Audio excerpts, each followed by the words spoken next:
በስመ አብ ወወልድ ወመንፈስ ቅዱስ አሐዱ አምላክ አሜን። እንኳን ለቅዱስ አማኑኤል ወርሃዊ መታሰቢያ በዓል እንዲሁም በዚህች ዕለት ታስበው ለሚውሉ ቅዱሳን ወርሃዊና ዓመታዊ መታሰቢያ በዓላቸው በሰላም አደረሳችሁ አደረሰን። የካቲት 28 የሚነበብ ቅዳሴ ምንባብና ምስባክ። ከዚህ በመቀጠል የካቲት 28 የሚሰበከውን ምስባክ እናሰማለን። መዝሙር 104 ቁጥር 9 ዘሰርአ ለአብርሃም ወመሃለ ለይስሐቅ ወአቀመ ስማ ለያዕቆብ። ለአብርሃም የሠራለትን ለይስሐቅ የማለውን ለያዕቆብም ምስክርነትን አጸና።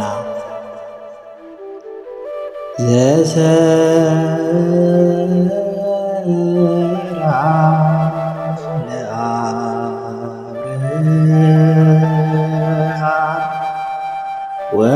ወመሃለ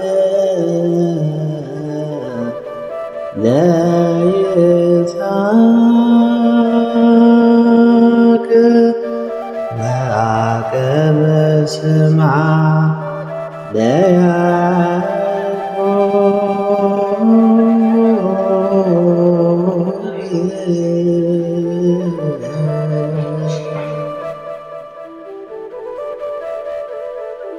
በቅዳሴ ጊዜ የሚነበብ የመጀመሪያ ምንባብ። አብርሃም በተጠራ ጊዜ ርስት አድርጎ የወርሰው ዘንድ ወዳለው ሀገር ለመሄድ በእምነት ታዘዘ። ወዴት እንደሚደርስም ሳያውቅ ሄደ።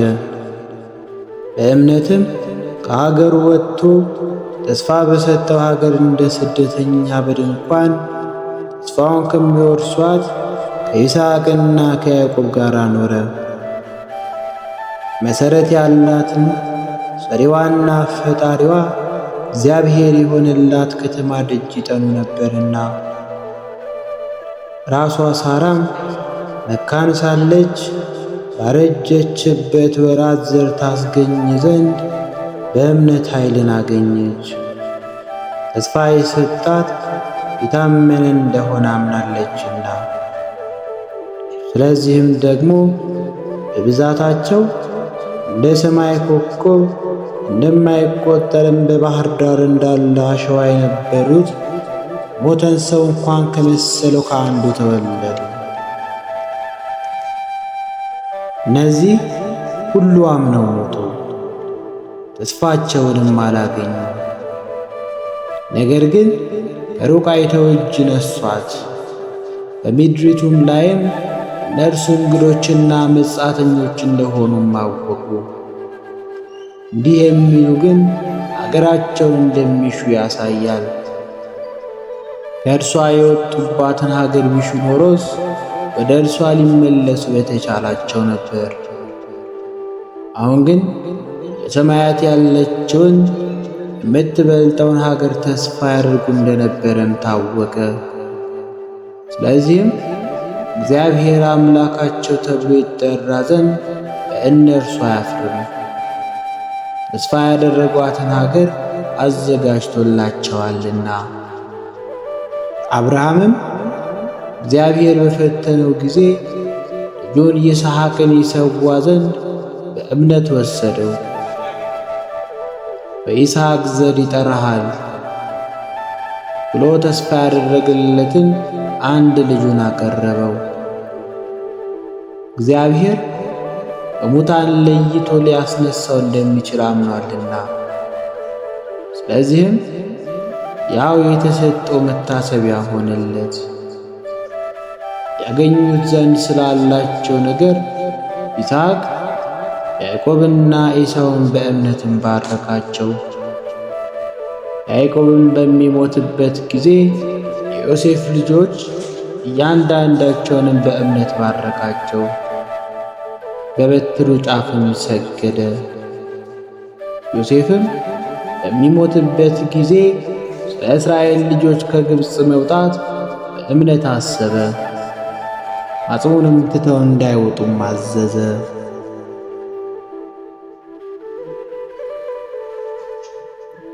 በቅዳሴ ጊዜ የሚነበብ ሁለተኛ ምንባብ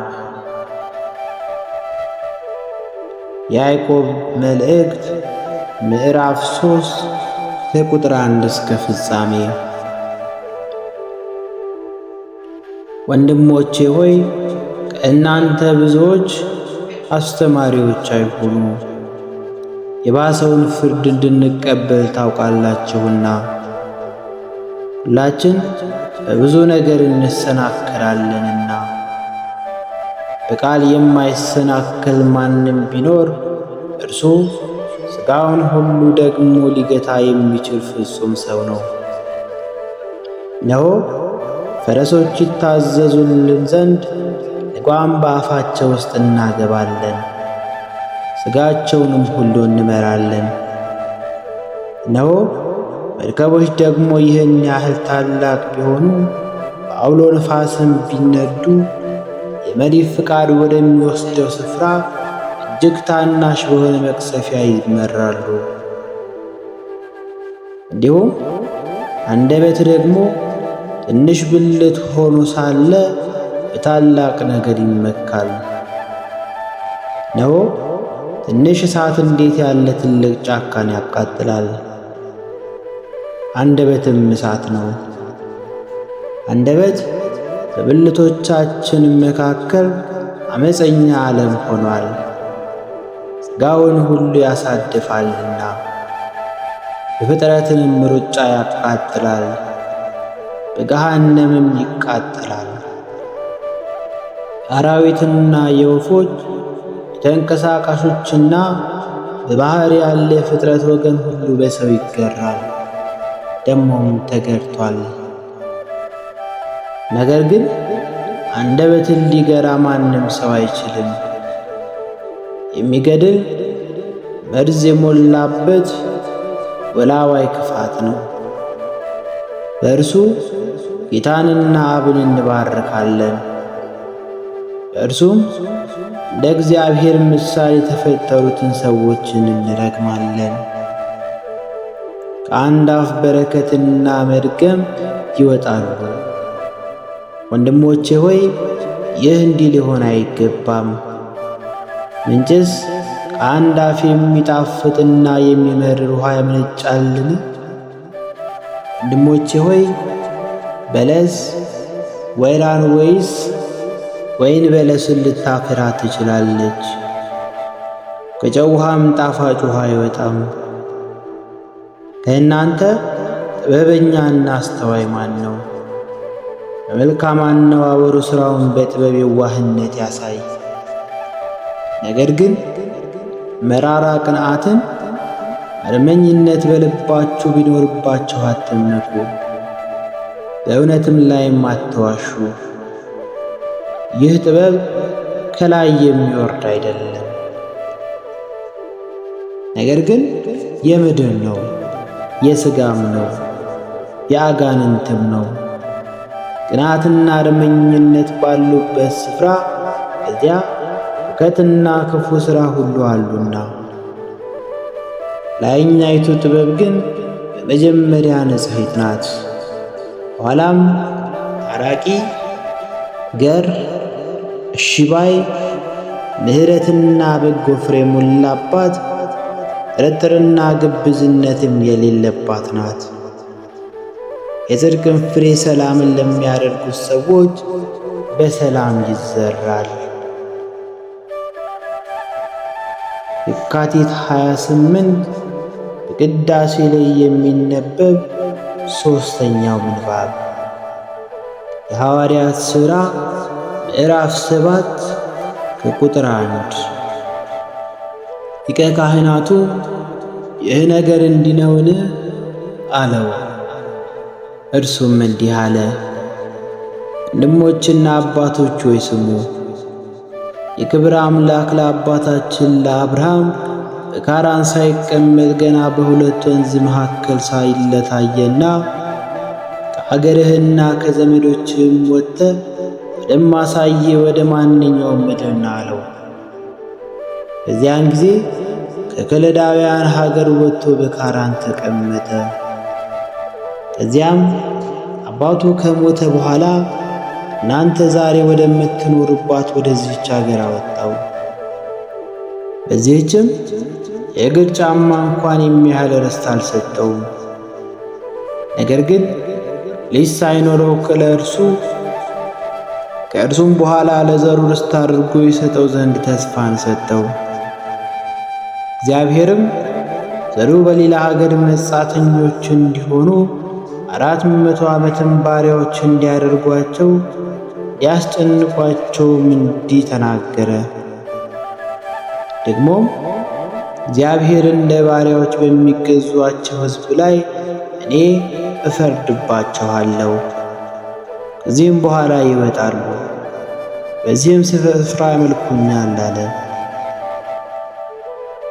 የመገረዝንም ኪዳን ሰጠው። እንዲሁም ይስሐቅን ወለደ። 8ኛውም ቀን ገረዘው። ይስሐቅም ያዕቆብም 12ቱን የአባቶችን አለቃ በዮሴፍ ቀንተው ወደ ግብፅ ሸጡት። እግዚአብሔርም ከእርሱ ጋር ነበረ፣ ከመከራውም ሁሉ አወጣው።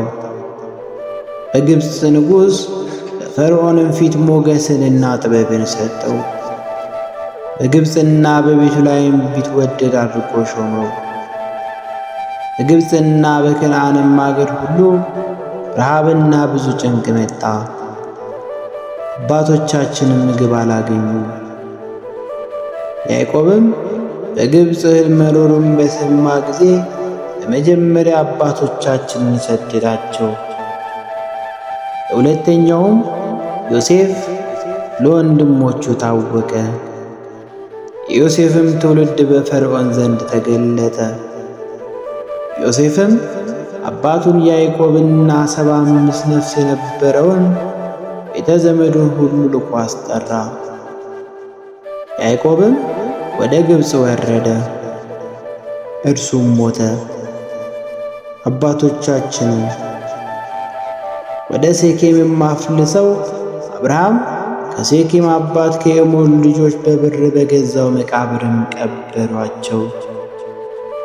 እግዚአብሔርም ለአብርሃም የማለለትን የተስፋው ዘመን ሲቀርብ ዮሴፍን የማያውቀው ሌላ ንጉሥ በግብፅ ላይ እስኪነሳ ድረስ ሕዝቡ እየተጨመሩ በግብፅ በዙ። ከዚህ በመቀጠል የካቲት 28 የሚነበበውን ወንጌልን እናነባለን።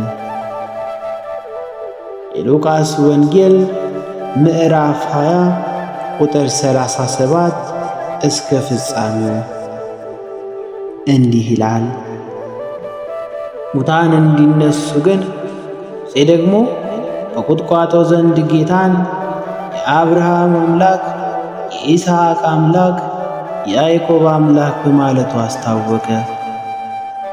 ሁሉ ለእርሱ ሕያው ስለሆኑ የሕያዋን አምላክ እንጂ የሙታን አይደለም።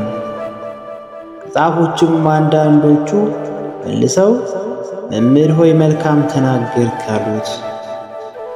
ወደፊትም አንድ ነገር እንኳን ሊጠይቁትም አልደፈሩ።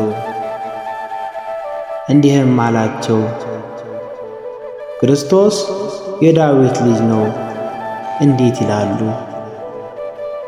ዳዊትም ራሱ በመዝሙራት መጻሕፍት እንዲህ ይላል፣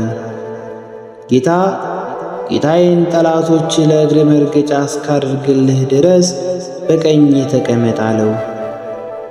እንግዲህ ዳዊት ጌታ ብሎ ይጠራዋል፣ እንዴትስ ልጁ ይሆናል? ሕዝቡም ሁሉ ሲሰሙ ደቀ መዛሙርቱን አለ፣ ረጃጅም ልብስ ለብሰው መዞር ከሚፈልጉ በገበያም ሰላምታ በምኵራብም የከበሬታ ወንበር በምሳም የከበሬታ ስፍራ ከሚወዱ ከጻፎች ተጠበቁ። በመበለቶችም ቤት ከሚበሉ ጸሎታቸውንም በማስረዘም የሚያካሂኑ እነዚህ የባሰ ፍርድ ይቀበላሉና። ከዚህ በመቀጠል እግዚአብሔር አምላክ በፈቀደልን መጠን ዘወትር ሊጸለይ የሚገባውን ውዳሴ አምላክን እንጸልያለን። ከቁጣ የራቅ ይቅርታ የበዛ ጻድቅ ልበ ሰፊ መሐሪ ሆይ አከብርሃለሁ። ዕለት ዕለት ስበድል ታግሰ ጠብቀኸኛልና ንስሐ ገባ ዘንድም ለሁላችን ሥልጣን ሰጠኸን። ስለዚህም እናከብርህ ዘንድ ክቡር ስምህን እናመሰግን ዘንድ ታገስከን። ስለምትሠራው ሁሉ የፍጥረት ሹም ሆይ ሐዘንና ፍርሃት ድካምንም የምታመጣበት ጊዜ አለና በነቢያት የዘለፍክበት ጊዜ ነበርና ኋላ ግን በአንድ ልጅ በጌታችን በኢየሱስ ክርስቶስ መታየት ጎበኘህን። ካለመኖር ወደ መኖር የፈጠርህን አንተ ነህ። አባታችንም ጌታችንም አንተ ነህ። ችግረኛ የምሆን እኔስ ከፊት ልናገር አይገባኝም፣ ከኃጥአን የምበልጥ ኃጥእ ነኝና ክብርት ሕግንም ያረከስኩ ነኝና። ከኃጢአቴ ትዕግሥትን ስላበዛህልኝ አመሰግንሃለሁ። በፈቃድ ቸል ብለህ እስካሁን ያለ ፍርድ ጠበቅኸኝ። እኔ ግን ስለ በደሌ ለፍርድ የተገባሁ ነኝ። ስለ ኃጢአቴም ለሥቃይና ከፊት ለመውደቅ፣ ነገር ግን ሰውን ስለ መውደድህና ስለ ትዕግሥትህ እስካሁን ጠበቅኸኝ። መሐሪ ጌታዬ ሆይ ስለዚህ አመሰግንሃለሁ። መጠን ለሌላት ለትዕግሥትህና ለጌትነትህ የሚገባ ምስጋና አመሰግን ዘንድ ሥልጣን የሌለኝ የተናኩ ጐስቋላም ብሆን የኔን የባሪያህን ጐስቋላ ደካማን ልመናዬንም ስማኝ። ወሰን በሌላት በፍቅር ብዛት እስከ ዘላለሙ ክብርና ምስጋና መገዛትም ላንተ ይገባል። አሜን። አቤቱ ጌታዬ ኢየሱስ ክርስቶስ ሆይ እኔ አገልጋይህን ከክፉ ሁሉ ጠብቀኝ፣ ኃጢአቴንም ይቅር በል። ወንድሜ ሰውነትን ዘወትር ዝለፋት፣ ከሥጋ የምትለይበት የምታልፊበት ጊዜ ደርሷልና ብላት። አለሽበት ኋላ ጥለሹ በምትሄጁ ሥራ ዛሬ ለምን ደስ ይልሻል? እሱም በማየት ጥቂት ዘመን ተድላ ደስታ የምታደርጊበት ኋላ ብዙ ዘመን በምታጭ በቀደመ ሥራሽ እወቂ። የሠራሽው ሥራ ምንም እንደሆነ አስቢ። ጽድቅም እንደሆነ ኃጢአትም እንደሆነ ያለ ዘመንሽ ከማን ጋር ፈጸምሽው? ከጌታ ጋር ነውን ወይንስ ከሰይጣን ጋር? ደክመሽ የሠራሽውን የሚቀበልሽ ማን ነው? ጌታ ወይንስ ሰይጣን? በትሩፋትሽ ማንን ደስ አሰኘሽ? ጌታን ወይንስ ሰይጣንን? በጊዜ ሞትሽ ሊዋሃድሽ የሚመጣው ማን ነው? በመንግሥተ ሰማያት አርፈሽ ትኖሪ ዘንድ በሥራሽ ደስ ያለውስ ማን ነው? ለማን ብለሽ ደከምሽ?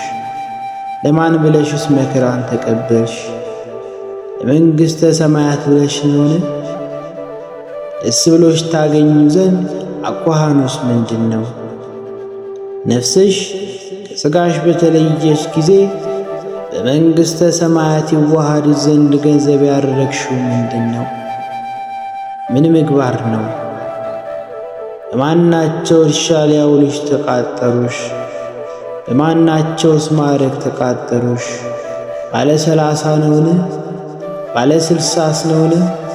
ወይንስ ባለ 100? ነፍስሽስ ከሥጋ የምትለይበት ፀሐይ ዕድሜሽ በገባ ጊዜ ዋጋሽን እሰጥሻለሁ ያለው ማን ነው? ጌታ ነው ወይንስ ዲያብሎስ? ነፍሴ ሆይ ሰውነትሽን መርምሪ፣ ዕዳሽ በማናቸው ቦታ እንደሆነ ወቂ። መንግሥተ ሰማይም እንደሆነ ገሃነምም እንደሆነ እወቂ። የሚያርሱ ሰዎች አሞጭ ሬት የሚያፈራ እርሻሽን ያረስሽ ብትሆኚ፣ የሚሰሩት ሰዎች ፍዳን የሚያመጣ ኃጢአትን ብትሰሪ ያዘንሽ የተቆረቆሽ አልቅሺ ለምኚ። ከቁርባን ከመሥዋዕት ይልቅ በሱ ምክንያት ወዶ በሰው የሚያደርግበት ገንዘብ ያድርበት ዘንድ ክቡራን መላእክት ደስ በሚላቸው ደስ ይላቸው ዘንድ አንደበትሽ እየራራ ያመስግን። ግራ ቀኝ ፊትሽን በእንባ ጠቢው፣ መንፈስ ቅዱስ ያድርብሽ ዘንድ ከኃጢአትሽ ይለይሽ ያነጻሽም ዘንድ መጥቶ የሚያድርብሽ ዘንድ ወደ እግዚአብሔር እያለቀሽ ለምኚ። በለቅሶ ዜማ ማርያምን ማርታን ጥሪያቸው፣ አብነትም አድርጊያቸው። የለቅሶ ባለቤቶች ናቸውና ለአልዓዛር ብሎ ወዳለቀሰው ወደ ጌታ ያዝንልሽ ዘንድ ለምኚ። ራርቶ ለብዙ ሰዎች ወዳለቀሰ ወደ ጌታ ራርቶ ብዙ ለቅሶን ወደሚሰጥ ወደ ጌታም ለምኚ። ምርር ብዬ ያለቀስኩትን ባይን ተቀበልልኝ እያልሽ ወደ እርሱም አልቅሺ። በመልዕልተ መስቀል በተቀበልከው መከራ ከደዌ ኃጢአት አድነኝ። በመስቀል ላይ በቆሰልከው ቁስል ከቁስለ ኃጢአት ያድነኝ፣ ከመከራ አድነኝ። ደሜ በደምህ አንጻው ብለሽ ለምኚው። ፍዳ ከኃጢአት የሚያድን ደምህን ከሥጋዬ ጋር አዋህድልኝ። በመስቀል ላይ በጠጣው ሐሞት ሰይጣን እሷን ከሚያስራት ኃጢአት ለይተ በሰውነቴ ጣዕም ማሳድርባት። በመስቀል ላይ የተዘረጋ ሥጋ አጋንንትን ወደ ምክራቸው ወደ ገሃነም ለማውረድ የሳቡት ልቦናዬን ወደ አንተ ይስቀለው። ወደ ፈያታዊ ዜማን ዘንበል ባለ ራስህ አጋንንት በብረት ኃጢአት የመቱት ራሴን ከፍ ከፍ አድርገው። በመስቀል የተቸነከሩ እጆች ከኃጢአት ከፍ ከፍ ያድርጉኝ። ኩሳን አይሁድ ከፍ ያሉበት የጸፉት ፊት ኃጢአት ሰርቶ ያደፈ ሰውነቴን ፊቴን ይጠበው። በመስቀል ተሰቅለ ሳለ ነፍስህ በጀርነት ምርታ ወደ አንተ ወዳለህበትም ታድርሰኝ። ምነው አታሳዝንም ትለኝ እንደሆነ አንተን ለመሻት ያዘነ ልቦና የለኝምና። ምነው ንስሐ አትገባም ትለኝ እንደሆነ ጻድቃን ወደማታልፍ ርስታቸው ወደ መንግሥተ ሰማያት ተመርተው የሚደርሱበት ንስሐ ሐዘን የለኝም። ያ ንስሐ ገብቶ የሠሩትን ሥራ አልሠራሁም። ጌታዬ ሆይ ኃጢአትን የሚያስተሰርይ እምባ የለኝም። የዚህን ዓለም ሥራ በማሰብ ልቦናዬ ደከመ። ተቆርቁሮ ወደ አንተ ያለቅስ ዘንድ አይቻለውም። እነሆ በኃጢአት ብዛት ልቦናዬ ተባረደ። አንተን ወዶ ወደሚያፈሰውን በመናደድ አይቻለውም። የሀብታት የምስጢራት መገኛ ጌታዬ እግዚአብሔር ሆይ አንተ ግን ራርተህ ፈጽመ መመለስን ስጠኝ። በፍጹም ልቦና አንተን ለመሻት ወጣ ዘንድ ያዘነ ልቦናን ስጠኝ። ከአንተ በመራቅ ከአንተ በመለየት ተሰጥቶኝ የነበረውን ክብር አጠዋለሁ። ቸር ንጉሥ ሆይ ዛሬ ግን በለጋስነትህ ስጠኝ። ዘመን የሌለው ልደትህን አካል ዘእምአካል ባህሪ ዘእምባሕሪ የወለደ አባትህ አንተን መምሰል ያጸናብኝ ያሳድርብኝ ዘንድ ከክብር ወገን ስጠኝ። ጣርኩ አንተ ግን አትጣለኝ። ከከበረ ሕግህ ወጣው ከፊትህም ተለየው። አንተም እኔን ለመፈለግ ውጣ፣ እንደ ገባ ይውጣ እንደ ወጣ ይቅር አትበለኝ። ምእመናን ወዳሉባት ወደ መንግሥተ ሰማያት አግባኝ። መንጋ በጎች ከተመረጡ ከጻድቃን ጋር እንድቆጠርም አድርገኝ። ንጹሕ ልቦናን ላግኛት የሚል ንጹሕ ልብ የሚረዳት የአምላክነት ገንዘብ የምትሆን እህል ምስጢርን መግበኝ። ከአንተ የተገኘውን ምስጢር የማይበት አንተ ስላመኑ ስለሚጨነቁ የሚሰጥ ጸጋ ክብር ነው። የጭንቅ ጭንቅ የሚሆን መከራውን ለሚታገሱ ልዩ ልዩ የሚሆን ስቃይ ለሚታገሱ ሰዎች የሚሰጥ ክብር ለሁላችን ምስጢር የሚገልጽበት ክብሩን በክተው እናገኘው ዘንድ ጸጋውን የበቃን ሆነን ያገኘን ዘንድ በጌታችን በመድኃኒታችን በኢየሱስ ክርስቶስ ቸርነት ሰውን በመውደድ ዛሬ ባለው ዓለም በሚመጣውም ዓለም የማይፈጸመውም ዓለም ሰውን በመውደድ አሜን በእውነት ይደረግልን። ኦ እግዚእየ ወአምላክየ ኢየሱስ ክርስቶስ የምሕረት መገኛ መዓትህ የራቀ ትዕግሥትህ የቀረበ ቸርነትህ የበዛ ሕይወቴን ጠብቅ፣ ኃጢአቴንም ይቅር በለኝ ለዘላለሙ። ቅዳሜ የሚጸለይ የቅዳሜ ውዳሴ አምላክ የምትጠብቀኝ መልአክ ሆይ ዛሬ ወደ ቁርባን የምቀርብ ነኝና ቁርባንም ስለ ክብሩ ብዛት የሚያስፈራ የሚያስደነግጥ ሥርዓት ነውና እጅግ እፈራዋለሁ። ስለዚህ አንተ ተከተለኝ። ጌታዬን የሚገባ ልመና ለምነው ዘንድ አንተን ጌታዬን እንዴት እቀበልሃለሁ ይሆን እንዲል ለልቤ መንፈሳዊ ዕውቀትን አሳይልኝ። የኔ ልብ ካንተ ከዚህ ታቦት ዙሪያ ከሚቆሙ ከባልንጀሮች ልብ ጋር እንዲሆን የልብ ትሕትና የልብ ፍቅርን አስተምረኝ። የምትረዱ ቅዱሳን ሁሉ ተከተሉኝ፣ ጠብቁኝ። በአብ ስም በወልድ ስም በመንፈስ ቅዱስ ስም አምናለሁ። መግደልና ማዳን በሚቻለው አመን፣ ሞትና ሕይወት በእጁ ባለውም አመን፣ መንፈሳዊውን ሕይወት በሚሰጠው አምናለሁ። በኪሩቤል ላይ በተቀመጠውም አምናለሁ። ምድርን ባያት ጊዜ እስከ መሠረቷ እንድትቀጠቀጥ የሚያደርጋትን አምናለሁ። አዳም ልጆቹንም በምሳሌ በፈጠራቸውም አምናለሁ። አዳምና ልጆቹንም ለማዳን በመምጣቱም አምናለሁ። ከንጽሕት ድንግል ማርያም ከእመቤታችን ሰው መሆኑንም አምናለሁ። እኔ ትንሣኤና ሕይወት ነኝ ባለውም አምናለሁ። ሕይወት እንጀራ እኔ ነኝ፣ እኔ ያመነ አይሞትም፣ ሞትም ምን ያስነሣዋለሁ ባለውም አምናለሁ። ለፍጥረት ሕይወትን በሰጠም አምናለሁ። እኔ በአብ እኖራለሁ፣ አብም በእኔ ይኖራል፣ እኔና አብ አንድ ነን ባለውም አምናለሁ። ኃጥአንን ወደ ንስሐ ይጠራ ዘንድ በመጣው ለፍጥረቱም ኃይልና ስርየት በሰጠውም አምናለሁ። በጥሩይ ልቦና የሚለምኑትን ርኅራኄውን ብዛት በሚቀበላቸውም አምናለሁ። ሳይሳሳ በሚሰጠውም አምናለሁ። ሥጋ ያለውን ሁሉ ልመና ሰምቶ ተስፋ በሚያስቆርጠውም አምናለሁ። ጌታዬ ኢየሱስ ክርስቶስ ሆይ ይቅር በለኝ። ይቅር ትለኝ ዘንድ ይቅርታህን አያለሁና ያላንተ ይቅር ባይ ባይኖር ጌታዬ ሆይ የቀኝ እጅህ ፍጥረት ነኝና ይቅር በለኝ። የንጹሐን እጆች ፍጥረት ነኝና ይቅር በለኝ። በደለኛ ኃጥእ የነበርኩ እኔ ላገለግል መጥቻለሁና ይቅርታና ርኅራኄ የበዛህ ፈጣሪ ሆይ ይቅር በለኝ።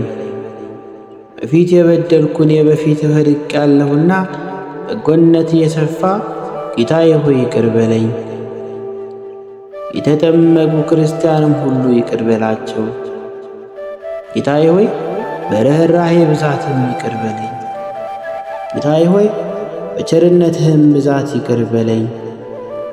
የኃጢአቴ ስርየት ስለሠራህልኝ ጥምቀቴ ይቅር በለኝ። ኃጢአታችን ሊሰረይበት እንበላው ዘንድ ስለሰጠን ስለ አምላካዊ ሥጋ ይቅር በለን። የዘላለም መድኃኒትና ይቅርታን ስለሰጠህባት ስለ አዲሲቷ ሕግ አቤቱ እኔ ባሪያህንም ይቅር በለኝ። ጌታዬ ሆይ በተወደደው ልጅህ ይሰማልን እንጂ ልመናው በማይነቅፍ ይቅር ባይ አማላጅ በምትሆን በእመቤታችን እማምላክ ወላዲተ አምላክ በቅድስት ድንግል ማርያም አማላጅነት ይቅር በለኝ። አቤቱ ጌታዬ ሆይ ስለ ኃጢአቴ ብዛቴን ካንተ ከመቀበል ምንም የበቃው ባልሆንም ይቅር በለኝ። ኃጢአቴንም ብዛት አትይ፣ ለንስሐ ኃጢአት የሚያስተስርይ የለምና የኃጢአቴን እድፍ ከይቅርታ ብዛት ጋር የምታጽብ አንተ ስለሆንክ። ለጋስ ሆይ ቸር ሆይ ይቅር በለኝ። ሰማይ እንኳን በአንተ ዘንድ ንጹሐን አይደሉም። ንጹሐን ባይሆኑ ከእርሳቸው ወገን ከማዕረጋቸው የተዋረዱ አሉና። ስለዚህ የፍጥረት ጌታዬ ሆይ በአንተ ዘንድ ንጹሕ የለምና ይቅር በለኝ እልሃለሁ። ጌታዬ ሆይ ይቅር በለኝ። ወራቴ በከንቱ አልፏልና ዘመኔም በከንቱ ተፈጽሟልና ወደ ሌላም ዘመን እንድመለስ ተስፋ የለኝም። ጌታዬ ሆይ ይቅር በለኝ። በዕዳቴ ይዣለሁና ነፍሴን ከኃጢአት ማሰሪያ የማስፈታበት ገንዘብ የለኝምና ክፉ ሥራዬም በዝቶአልና ጌታዬ ሆይ ይቅር በለኝ። እነሆ መከር ደርሶአልና ጫጆችም ከራስጌ ቆመዋልና ጌታዬ ሆይ ይቅር በለኝ።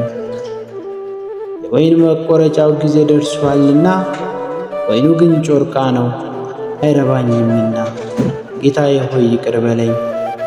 እነሆ በማያፈራ እንጨት ሁሉ ምሳር ተቃጥቷል። ክፉ እንጨት የተባለም አንተን የሚያገለግልበት በጎ ሥራ የሌለኝ እኔ ነኝና ጌታዬ ሆይ ይቅር በለኝ።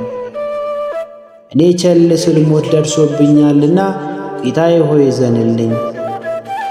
ለመንገዴም ስንቅ የለኝምና መንገዴም እጅግ የራቀች የምታደክም ናትና ምክንያት የለኝምና ጌታዬ ሆይ ራራልኝ። መልእክተኛ ወደ እኔ በመጣ ጊዜ እንዳያስቸኩለኝ ከዚህ ዓለም ለመሄድ የበቃሁ አይደለሁምና በምታስጨንቅ መንገድም የሚያገኘኝን አላውቀውምና ጌታዬ ሆይ እኔ ግን ያንተን ረዳትነት ተስፋ አድርጋለሁ። ያለ ይቅርታህም ተስፋ የለኝም። ጌታዬ ሆይ ከርኅራኄም አታሳፍረኝ። በድሎ ወደ አንተ ንስሐ የተመለሰውን አታሳፍረውምና ከመሐሪነትና ከስጦታ አታሳፍረኝ ከበዛሽ ለጋስነትህም። ጌታዬ ሆይ ከመመካት አድነኝ፣ ከኩራትም አድነኝ፣ ከትዕቢትህም አድነኝ። ጌታዬ ሆይ ማሳደግ ራስንም ከፍ ከፍ ከማድረግ አድነኝ። ከቅናትና ከቂም ከሐሜትም በባልንጀራ ላይ ከመፍረድህም አድነኝ። ቤቱ ጌታዬ ሆይ ከታናሹም ከታላቁም ኃጢአት ሰይጣን ከሚያሰራው ሥራ ሁሉ አድነኝ። ሥጋንም ደስ ከማሰኘት አድነኝ፣ ከጉዳትም አድነኝ። አቤቱ ከዳተኛ ወንጀለኛ ከሚሆን አምላካዊ ፍቅርን ከሚጠላ ከባለጋራዬ ከዲያብሎስ እጅም አድነኝ። ጠላቴንም በእኔ አታሰናብተው፣ ድል መንሳትንም አትስጠው። ድል በነሳ ጊዜ በእርሱ ኃይል ድል እንዳይነሳኝ አድርጎ እንዳይመካ ጌታዬ ሆይ በመዓልትም በሌሊትም በየጊዜው በየሰዓቱም ሁሉ ጠብቀኝ። ከክፉም ከርኩሱም ሕሊናን ከሚያዋርዱና እንደ እሳት ከሚያቃጥሉን ተጠብቄ እንድኖር በትዕግሥትን ስጠኝ። በቦታዬም እንድኖር አድርገኝ። ሌባ እንዳይሰርቀኝ ከቦታዬም እንዳያናውጠኝ ገንዘቡ ጠፍቶበት ከወንድሞቹ እንደተለየ እንደ ባዕድ እንዳያደርገኝ በጠላቶቼ ፊት አትግለጠኝ። እንዳይስቁብኝና እንዳይዘባበቱብኝ የተሰወረ ኃጢአቴንም እንዳይገልጹብኝ በቦታዬ አጽናኝ እንጂ። መልካም ፍሬንም እንደምታፈራ እንደ ሰሌን ስር ጽናት በልቦና ጽናትና በነፍስ ዝምታ በቦታ የተከለኝ። አቤቱ ጌታዬ ሆይ የነፍሴን ነገር እያሰብኩ በኃጢአት ያለቅስ ዘንድ ልቦናዬም እንዳይታወክ ነፍሴን በመውጣትና በመግባት ከአንዱ ወደ አንዱ መዞር እንዳታደርግ። ይህም የሰይጣን ጦርነት ነው። ዘመኔም በሥራ ፈትነትና በዙረት እንዳይፈጸም የዲያብሎስም ኃይል ከሃሊነት ባለው ሥልጣንህ አጥፈው። እኔ ባሪያ በሥራ ሁሉ ደካማ ነኝና አባትና እናት እንደሌሉት ሕፃን በየጊዜው ሁሉ ወደ አንተ አጋጥጣለሁ። ባል እንደሌላት እንደ ተዋረደችም ሴት ደዌውም እንደ ጸናበት እንደ ድውይ በቁስል ላይ ቁስል እንደተጨመረበት የሚፈውሰውንም ባለመድኃኒትን እንደሚሻ ሁሉ አቤቱ ማረኝ፣ ይቅርም በለኝ። ስብሐት ለእግዚአብሔር ወለወላዲቱ ድንግል ወለመስቀሉ ክቡር። ይቆየን። አሜን።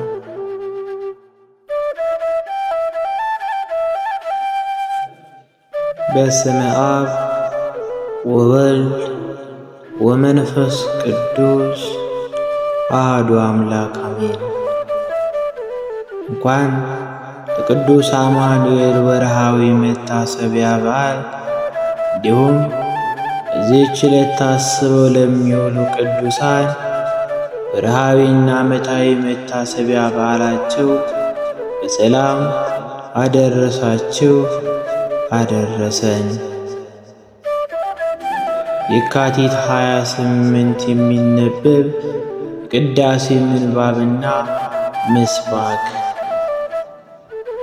ከዚህ በመቀጠል የካቲት 28 የሚሰበከውን ምስባክ እናሰማለን። መዝሙር 104 ቁጥር 9 ዘሰርአ ለአብርሃም ወመሃለ ለይስሐቅ ወአቀመ ስማ ለያዕቆብ።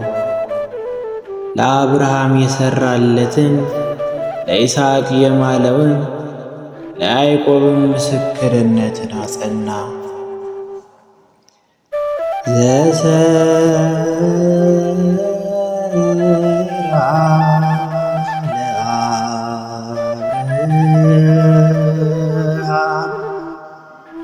ወመሃለ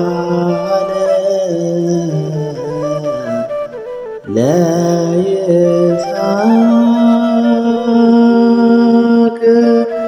ወአቀመ ስማ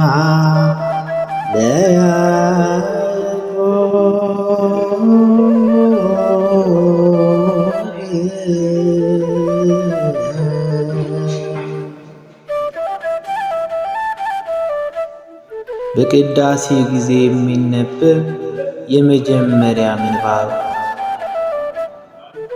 አብርሃም በተጠራ ጊዜ ርስት አድርጎ የወርሰው ዘንድ ወዳለው ሀገር ለመሄድ በእምነት ታዘዘ። ወዴት እንደሚደርስም ሳያውቅ ሄደ። በእምነትም ከሀገሩ ወጥቶ ተስፋ በሰጠው ሀገር እንደ ስደተኛ በድንኳን ተስፋውን ከሚወርሷት ከይስሐቅና ከያዕቆብ ጋር ኖረ። መሠረት ያላትን ሰሪዋና ፈጣሪዋ እግዚአብሔር የሆነላት ከተማ ደጅ ይጠኑ ነበርና።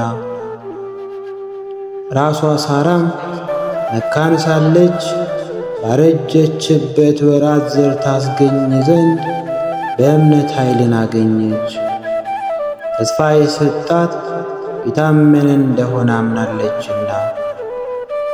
ስለዚህም ደግሞ በብዛታቸው እንደ ሰማይ ኮከብ እንደማይቆጠርም በባህር ዳር እንዳለ አሸዋ የነበሩት ሞተን ሰው እንኳን ከመሰለው ከአንዱ ተወለዱ። እነዚህ ሁሉ አምነው ሞቱ፣ ተስፋቸውንም አላገኙ። ነገር ግን ከሩቅ አይተው እጅ ነሷት። በምድሪቱም ላይም እነርሱ እንግዶችና መጻተኞች እንደሆኑም አወቁ። እንዲህ የሚሉ ግን አገራቸውን እንደሚሹ ያሳያል። ከእርሷ የወጡባትን ሀገር ቢሹ ኖሮስ ወደ እርሷ ሊመለሱ በተቻላቸው ነበር። አሁን ግን በሰማያት ያለችውን የምትበልጠውን ሀገር ተስፋ ያደርጉ እንደነበረም ታወቀ። ስለዚህም እግዚአብሔር አምላካቸው ተብሎ ይጠራ ዘንድ በእነርሱ አያፍርም። ተስፋ ያደረጓትን ሀገር አዘጋጅቶላቸዋልና። አብርሃምም እግዚአብሔር በፈተነው ጊዜ ልጁን ይስሐቅን ይሰዋ ዘንድ በእምነት ወሰደው። በይስሐቅ ዘር ይጠራሃል ብሎ ተስፋ ያደረገለትን አንድ ልጁን አቀረበው። እግዚአብሔር በሙታን ለይቶ ሊያስነሳው እንደሚችል አምኗልና። ስለዚህም ያው የተሰጠው መታሰቢያ ሆነለት። ያገኙት ዘንድ ስላላቸው ነገር ይስሐቅ ያዕቆብና ኤሳውን በእምነትም ባረካቸው። ያዕቆብም በሚሞትበት ጊዜ የዮሴፍ ልጆች እያንዳንዳቸውንም በእምነት ባረካቸው። በበትሩ ጫፍም ሰገደ። ዮሴፍም በሚሞትበት ጊዜ ስለ እስራኤል ልጆች ከግብፅ መውጣት በእምነት አሰበ። አጽሙንም ትተው እንዳይወጡም አዘዘ።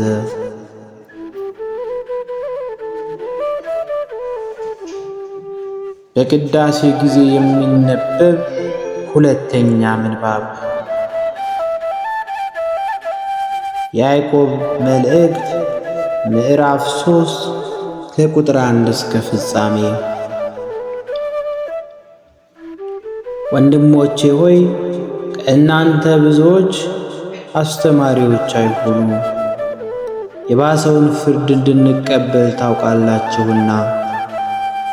ሁላችን በብዙ ነገር እንሰናከላለንና፣ በቃል የማይሰናከል ማንም ቢኖር እርሱ ሥጋውን ሁሉ ደግሞ ሊገታ የሚችል ፍጹም ሰው ነው። እነሆ ፈረሶች ይታዘዙልን ዘንድ ልጓም በአፋቸው ውስጥ እናገባለን፣ ሥጋቸውንም ሁሉ እንመራለን። እነሆ መርከቦች ደግሞ ይህን ያህል ታላቅ ቢሆኑ በአውሎ ነፋስም ቢነዱ የመሪ ፍቃድ ወደሚወስደው ስፍራ እጅግ ታናሽ በሆነ መቅሰፊያ ይመራሉ። እንዲሁም አንደበት ደግሞ ትንሽ ብልት ሆኖ ሳለ በታላቅ ነገር ይመካል። እነሆ ትንሽ እሳት እንዴት ያለ ትልቅ ጫካን ያቃጥላል! አንደበትም እሳት ነው። አንደበት በብልቶቻችን መካከል አመፀኛ ዓለም ሆኗል፣ ሥጋውን ሁሉ ያሳድፋልና የፍጥረትንም ሩጫ ያቃጥላል፣ በገሃነምም ይቃጠላል። የአራዊትና የወፎች የተንቀሳቃሾችና በባሕር ያለ የፍጥረት ወገን ሁሉ በሰው ይገራል፣ ደሞም ተገርቷል። ነገር ግን አንደበትን ሊገራ ማንም ሰው አይችልም። የሚገድል መርዝ የሞላበት ወላዋይ ክፋት ነው። በእርሱ ጌታንና አብን እንባርካለን። በእርሱም እንደ እግዚአብሔር ምሳሌ የተፈጠሩትን ሰዎችን እንረግማለን። ከአንድ አፍ በረከትና መርገም ይወጣሉ። ወንድሞቼ ሆይ ይህ እንዲህ ሊሆን አይገባም። ምንጭስ ከአንድ አፍ የሚጣፍጥና የሚመርር ውሃ ያመነጫልን? ወንድሞቼ ሆይ በለስ ወይራን ወይስ ወይን በለስን ልታፈራ ትችላለች? ከጨው ውሃም ጣፋጭ ውሃ አይወጣም። ከእናንተ ጥበበኛና አስተዋይ ማን ነው? በመልካም አነዋወሩ ሥራውን በጥበብ የዋህነት ያሳይ።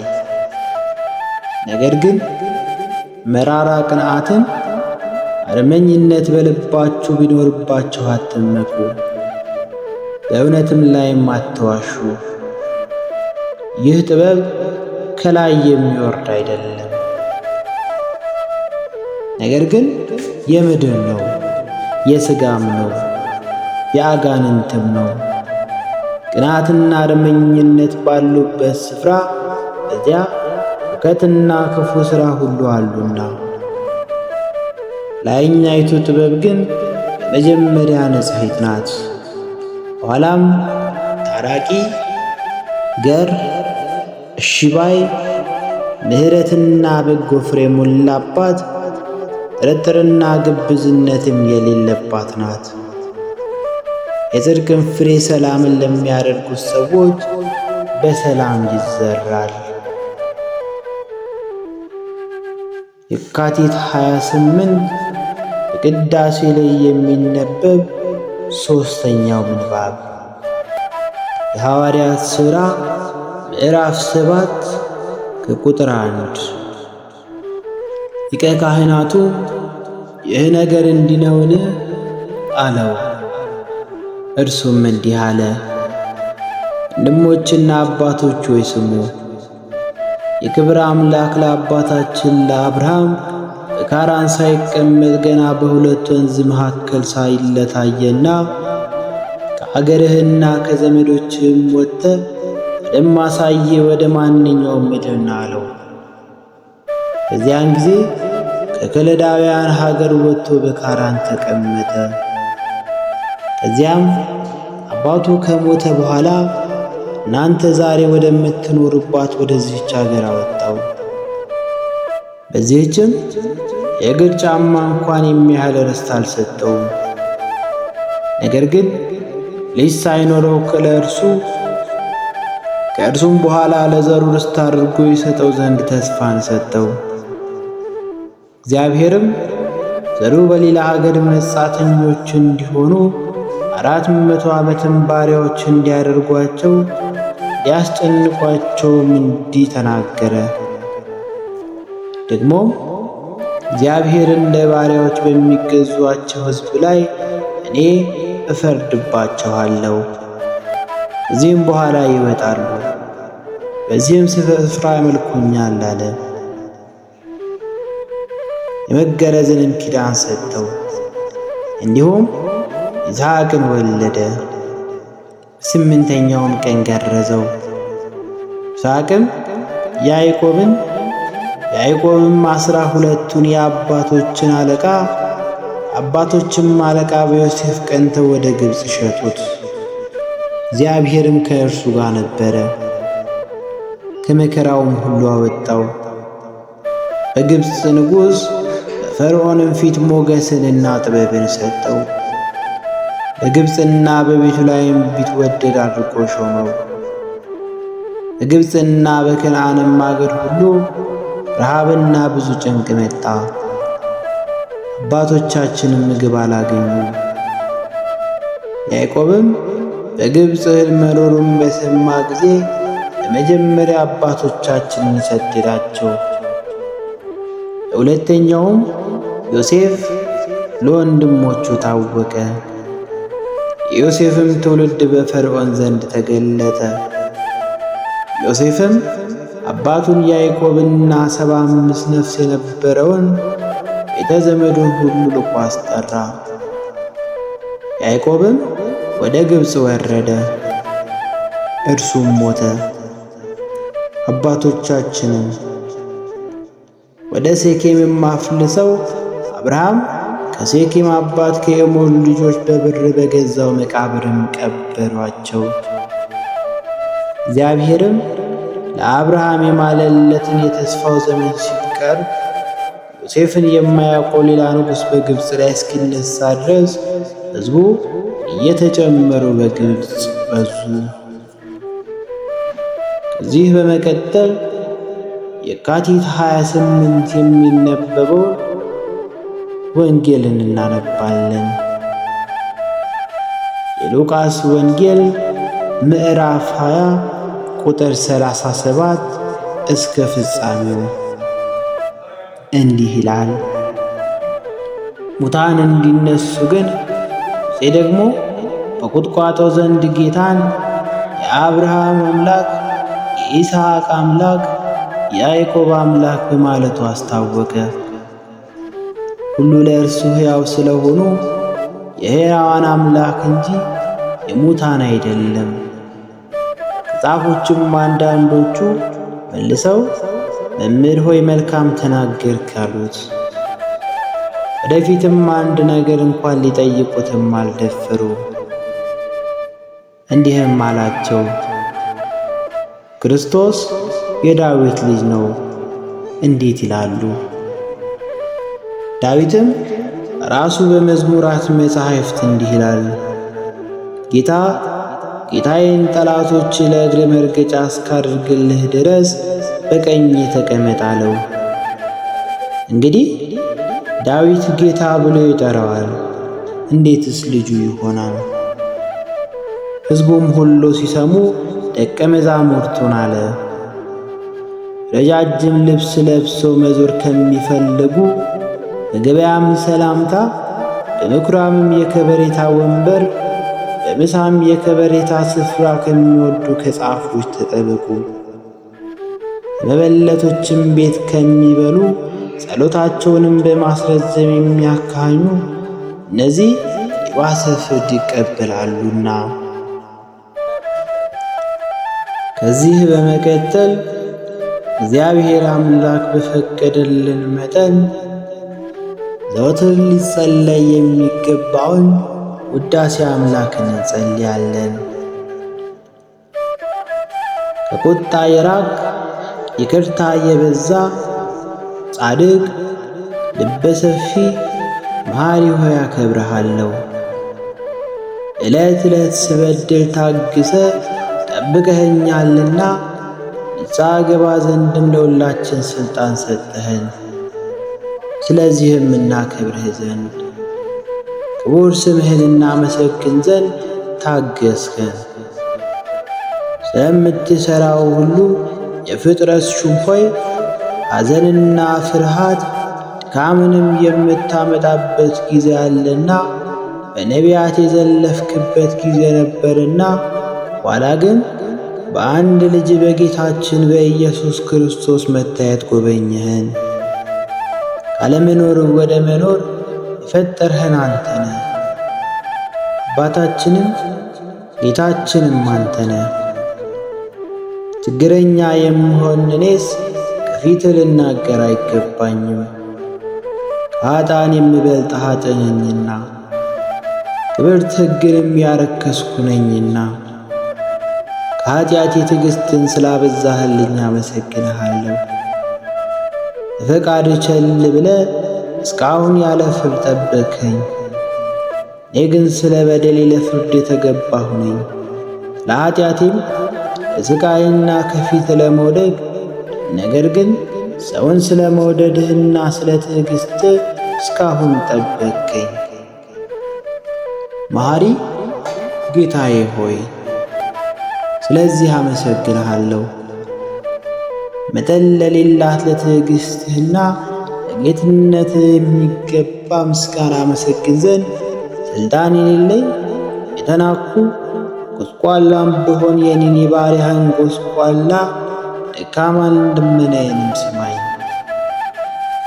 ወሰን በሌላት በፍቅር ብዛት እስከ ዘላለሙ ክብርና ምስጋና መገዛትም ላንተ ይገባል። አሜን። አቤቱ ጌታዬ ኢየሱስ ክርስቶስ ሆይ እኔ አገልጋይህን ከክፉ ሁሉ ጠብቀኝ፣ ኃጢአቴንም ይቅር በል። ወንድሜ ሰውነትህን ዘወትር ዝለፋት፣ ከሥጋ የምትለይበት የምታልፊበት ጊዜ ደርሷልና ብላት።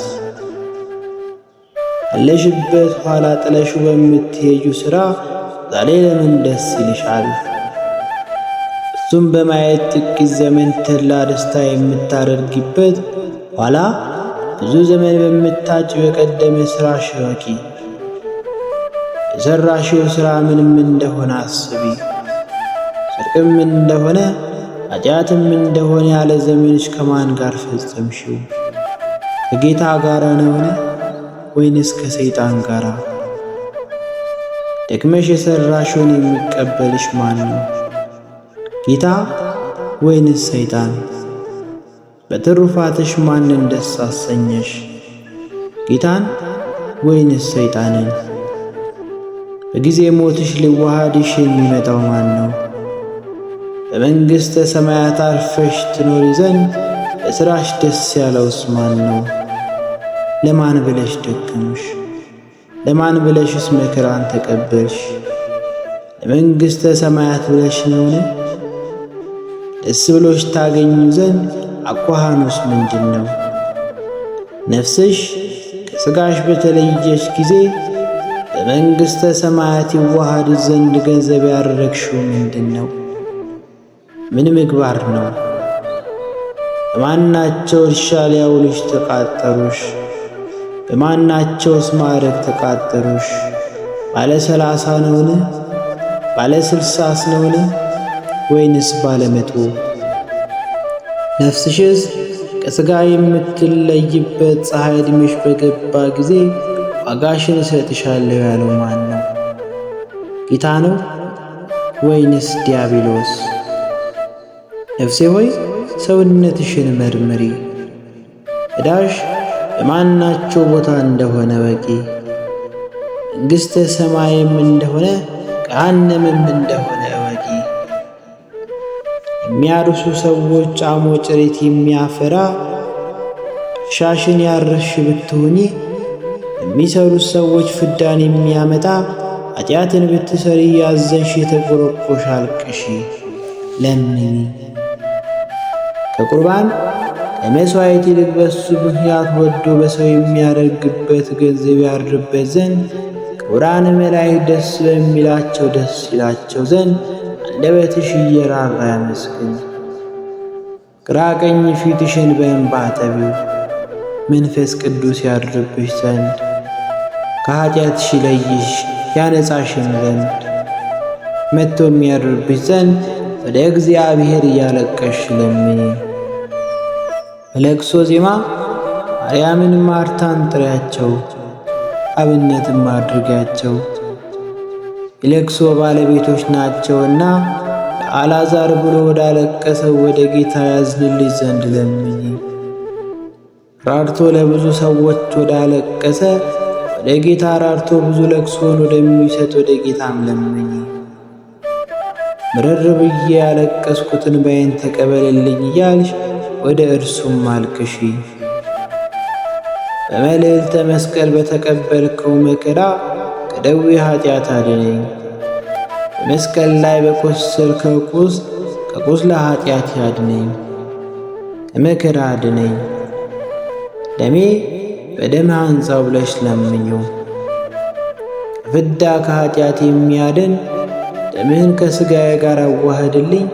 በመስቀል ላይ በጠጣው ሐሞት ሰይጣን እሷን ከሚያስራት ኃጢአት ለይተ በሰውነቴ ጣዕም ማሳድርባት። በመስቀል ላይ የተዘረጋ ሥጋ አጋንንትን ወደ ምክራቸው ወደ ገሃነም ለማውረድ የሳቡት ልቦናዬን ወደ አንተ ይስቀለው። ወደ ፈያታዊ ዜማን ዘንበል ባለ ራስህ አጋንንት በብረት ኃጢአት የመቱት ራሴን ከፍ ከፍ አድርገው። በመስቀል የተቸነከሩ እጆች ከኃጢአት ከፍ ከፍ ያድርጉኝ። ርኩሳን አይሁድ ከፍ ያሉበት የጸፉት ፊት ኃጢአት ሰርቶ ያደፈ ሰውነቴን ፊቴን ይጠበው። በመስቀል ተሰቅለ ሳለ ነፍስህ በጀርነት ምርታ ወደ አንተ ወዳለህበትም ታድርሰኝ።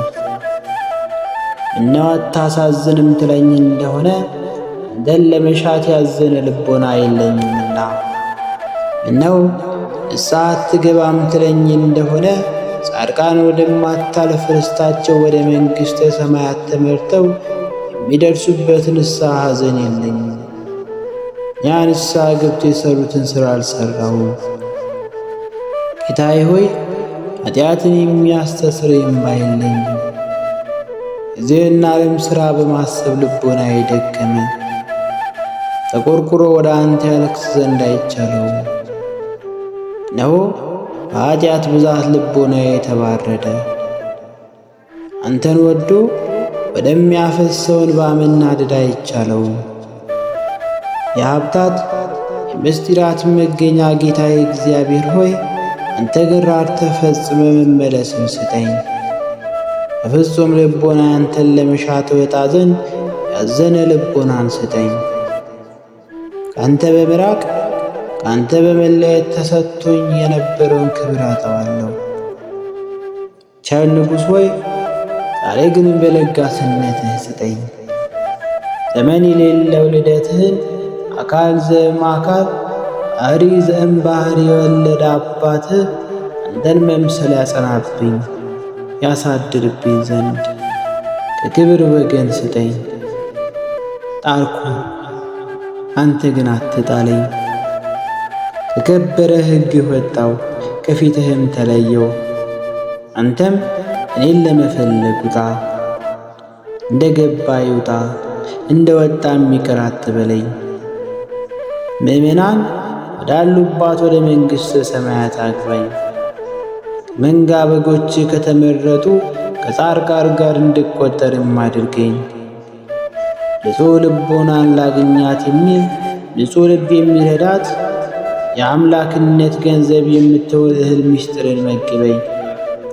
ከአንተ የተገኘውን ምስጢር የማይበት አንተ ስላመኑ ስለሚጨነቁ የሚሰጥ ጸጋ ክብር ነው። የጭንቅ ጭንቅ የሚሆን መከራውን ለሚታገሱ ልዩ ልዩ የሚሆን ስቃይ ለሚታገሱ ሰዎች የሚሰጥ ክብር ለሁላችን ምስጢር የሚገልጽበት ክብሩን በክተው እናገኘው ዘንድ ጸጋውን የበቃን ሁነን ያገኘን ዘንድ በጌታችን በመድኃኒታችን በኢየሱስ ክርስቶስ ቸርነት ሰውን በመውደድ ዛሬ ባለው ዓለም በሚመጣውም ዓለም የማይፈጸመውም ዓለም ሰውን በመውደድ አሜን በእውነት ይደረግልን። ኦ እግዚእየ ወአምላክየ ኢየሱስ ክርስቶስ የምሕረት መገኛ መዓትህ የራቀ ትዕግሥትህ የቀረበ ቸርነትህ የበዛ ሕይወቴን ጠብቅ፣ ኃጢአቴንም ይቅር በለኝ ለዘላለሙ። ቅዳሜ የሚጸለይ የቅዳሜ ውዳሴ አምላክ የምትጠብቀኝ መልአክ ሆይ ዛሬ ወደ ቁርባን የምቀርብ ነኝና ቁርባንም ስለ ክብሩ ብዛት የሚያስፈራ የሚያስደነግጥ ሥርዓት ነውና እጅግ እፈራዋለሁ። ስለዚህ አንተ ተከተለኝ። ጌታዬን የሚገባ ልመና ለምነው ዘንድ አንተን ጌታዬን እንዴት እቀበልሃለሁ ይሆን እንዲል ለልቤ መንፈሳዊ ዕውቀትን አሳይልኝ። የኔ ልብ ከአንተ ከዚህ ታቦት ዙሪያ ከሚቆሙ ከባልንጀሮች ልብ ጋር እንዲሆን የልብ ትሕትና የልብ ፍቅርንም አስተምረኝ። የምትረዱ ቅዱሳን ሁሉ ተከተሉኝ፣ ጠብቁኝ። በአብ ስም በወልድ ስም በመንፈስ ቅዱስ ስም አምናለሁ። መግደልና ማዳን በሚቻለው አመን፣ ሞትና ሕይወት በእጁ ባለው አመን፣ መንፈሳዊውን ሕይወት በሚሰጠው አምናለሁ። በኪሩቤል ላይ በተቀመጠውም አምናለሁ። ምድርን ባያት ጊዜ እስከ መሠረቷ እንድትቀጠቀጥ የሚያደርጋትን አምናለሁ። አዳም ልጆቹንም በምሳሌ በፈጠራቸውም አምናለሁ። አዳምና ልጆቹንም ለማዳን በመምጣቱም አምናለሁ። ከንጽሕት ድንግል ማርያም ከእመቤታችን ሰው መሆኑንም አምናለሁ። እኔ ትንሣኤና ሕይወት ነኝ ባለውም አምናለሁ። የሕይወት እንጀራ እኔ ነኝ፣ እኔ ያመነ አይሞትም፣ ሞትም እኔ ያስነሣዋለሁ ባለውም አምናለሁ። ለፍጥረት ሕይወትን በሰጠም አምናለሁ። እኔ በአብ እኖራለሁ፣ አብም በእኔ ይኖራል፣ እኔና አብ አንድ ነን ባለውም አምናለሁ። ኃጥአንን ወደ ንስሐ ይጠራ ዘንድ በመጣው ለፍጥረቱም ኃይልና ስርየት በሰጠውም አምናለሁ። በጥሩይ ልቦና የሚለምኑትን ርኅራኄውን ብዛት በሚቀበላቸውም አምናለሁ። ሳይሳሳ በሚሰጠውም አምናለሁ። ሥጋ ያለውን ሁሉ ልመና ሰምቶ ተስፋ በማያስቆርጠውም አምናለሁ። ጌታዬ ኢየሱስ ክርስቶስ ሆይ ይቅር በለኝ። ይቅር ትለኝ ዘንድ ይቅርታህን አያለሁና ያላንተ ይቅር ባይ ባይኖር ጌታዬ ሆይ የቀኝ እጅህ ፍጥረት ነኝና ይቅር በለኝ። የንጹሐን እጆች ፍጥረት ነኝና ይቅር በለኝ። በደለኛ ኃጥእ ነበርኩ እኔ ላገለግል መጥቻለሁና ይቅርታና ርኅራኄ የበዛህ ፈጣሪ ሆይ ይቅር በለኝ። በፊት የበደልኩ እኔ በፊትህ ወድቄአለሁና በጎነት እየሰፋ ጌታዬ ሆይ ይቅር በለኝ። የተጠመቁ ክርስቲያንም ሁሉ ይቅር በላቸው። ጌታዬ ሆይ በርኅራኄ ብዛትም ይቅር በለኝ። ጌታዬ ሆይ በቸርነትህም ብዛት ይቅር በለኝ። የኃጢአቴ ስርየት ስለሠራህልኝ ጥምቀቴ ይቅር በለኝ። ኃጢአታችን ሊሰረይበት እንበላው ዘንድ ስለሰጠን ስለ አምላካዊ ሥጋ ይቅር በለን። የዘላለም መድኃኒትና ይቅርታን ስለሰጠህባት ስለ አዲሲቷ ሕግ አቤቱ እኔ ባሪያህንም ይቅር በለኝ። ጌታዬ ሆይ በተወደደው ልጅህ ይሰማል እንጂ ልመናው በማይነቅፍ ይቅር ባይ አማላጅ በምትሆን በእመቤታችን እማምላክ ወላዲተ አምላክ በቅድስት ድንግል ማርያም አማላጅነት ይቅር በለኝ። አቤቱ ጌታዬ ሆይ ስለ ኃጢአቴ ብዛቴን ካንተ ከመቀበል ምንም የበቃው ባልሆንም ይቅር በለኝ። ኃጢአቴንም ብዛት አትይ።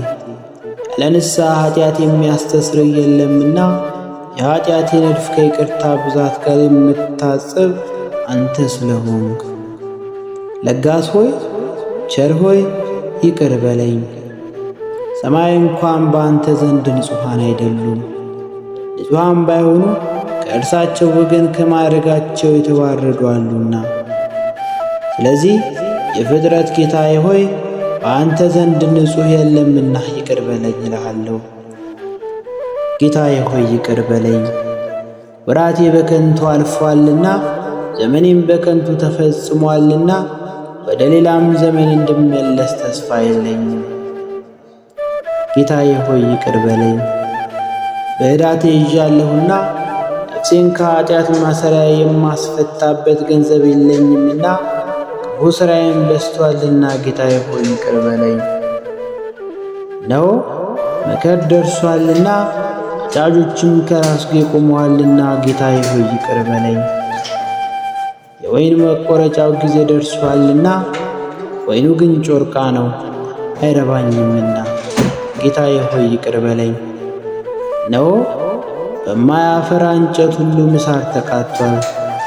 ክፉ እንጨት የተባለም አንተን የሚያገለግልበት በጎ ሥራ የሌለኝ እኔ ነኝና ጌታዬ ሆይ ይቅር በለኝ። እኔ ቸል ስል ሞት ደርሶብኛልና ጌታዬ ሆይ እዘንልኝ።